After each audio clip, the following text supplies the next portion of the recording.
90% of our aging is what they call extrinsic, so it comes from our environment. So essentially, they're saying that 90% of our aging we can do something about.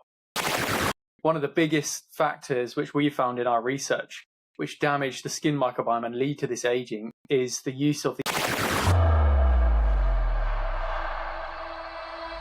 Sam and Kit Bowen-Russell, who really took skincare into their own hands. Twin brothers from the UK who are taking the skincare industry by storm. Sam is a nuclear astrophysicist, and Kit is a geophysicist and author. A Notre Dame grad and his twin brother are looking to revolutionize skin health. The two launched a 2-year intensive research study. Two very smart guys who knew all about bad skin at a very early age. That woman at the end was our mum, and really she's the face which launched 1,000 questions for us.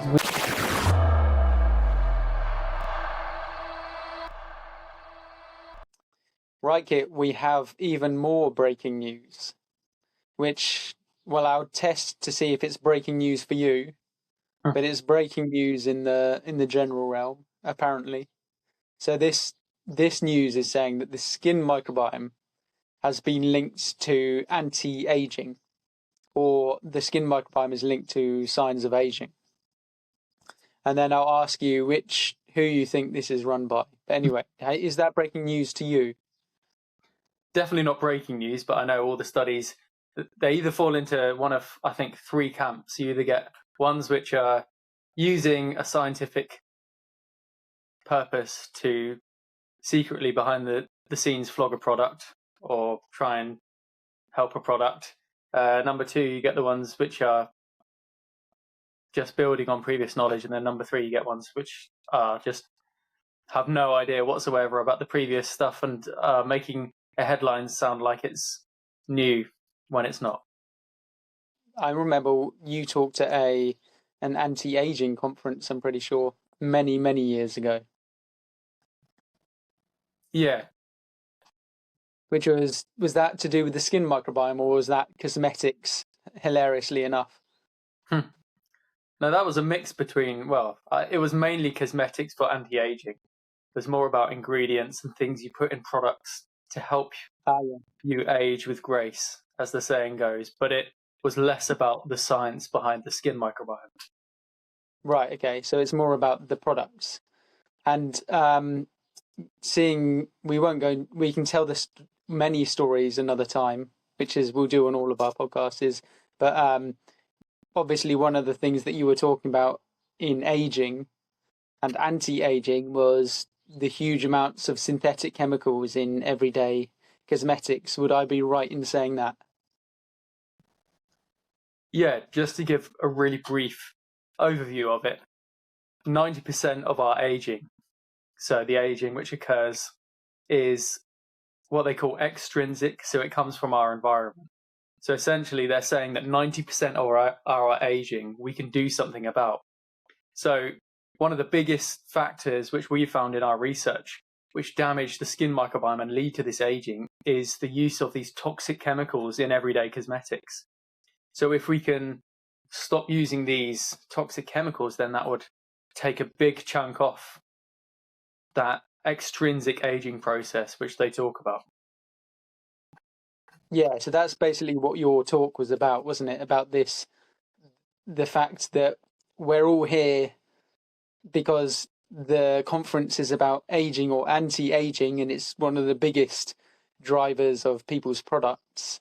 But then, was there any talk by anyone else apart from us or you about the things that are damaging and causing this, actually speeding up aging? No, conveniently, there seemed to be a very small, if not zero, amount of people talking about the things which are actually causing the aging, especially when it came to cosmetics products. So the feeling in the room was, because we had all the industry insiders there, the feeling in the room was that actually the cosmetics industry is doing an incredible job of finding new help for people with anti-aging. So that was the general consensus. But when you get an echo chamber full of people from one line of thought and from one industry, that's generally what happens. So the main things, I remember sitting there and watching these presentations, and they were all talking about these new substances or formulas which they'd made, which were shown to have supposedly anti-aging effects. But what they never addressed was that if you're putting this tiny substance in a sea of synthetic chemicals, then what use is it going to have for anti-aging and your skin if the rest of the sea of the toxic chemicals are just destroying your skin and leading to incredible aging? Yeah. So weirdly, when you went on the panel, was that the one you were on the panel and you talked about that same point too? No, it wasn't Oh, that. that wasn't. No, that was in Okay. Amsterdam.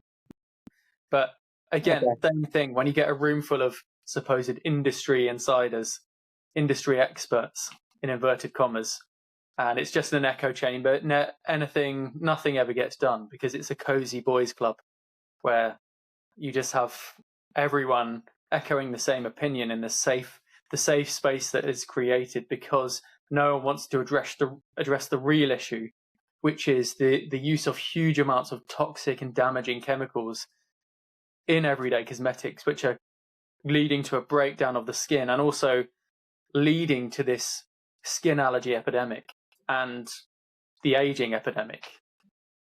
Yeah. So I think that's really it. So let's come back to, because we'll tell the story another time, but let's come back to this research. So this research is saying, obviously, well, it's saying that the skin microbiome shows for people with more obvious signs or markers of aging, the skin microbiome is different. And guess what? Lo and behold, they talk about one or a few certain bacteria. We won't go into the names, but they talk about one certain bacteria. There's more of this than in this. And then, lo and behold, as this study was done by, guess who, Unilever, then they talked about, well, what they did was they put a product on some people, and then they said, oh, well, the skin microbiome after this looked similar to the ones where there wasn't as much aging.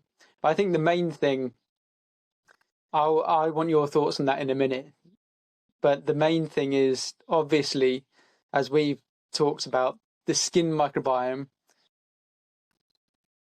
is being shown to be a massive cause of aging. So what do you take of their process? Firstly, who was it done by again? Did you say was there a company behind it? It was Unilever. Unilever. Okay, so they were obviously using this as a means to push some kind of newfangled product or something which they'd made. Is that right? No, definitely not. No. It was just about the skin microbiome research. Yeah, absolutely not. No, independent research. But then my question would be, what are they trying to push behind that? It was something called, I can't remember it, retinol propionate or something like that.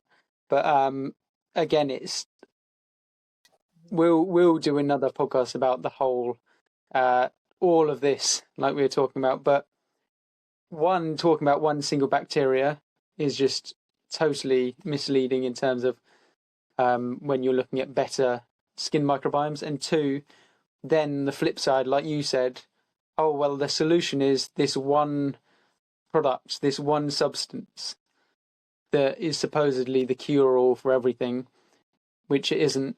And also, if you're surrounding that in a sea of chemicals, then again, it's not only not going to have an effect, but as we've shown, chemicals are really destroying our skin microbiome. So that's a good space to end there. Do you have any final thoughts on this?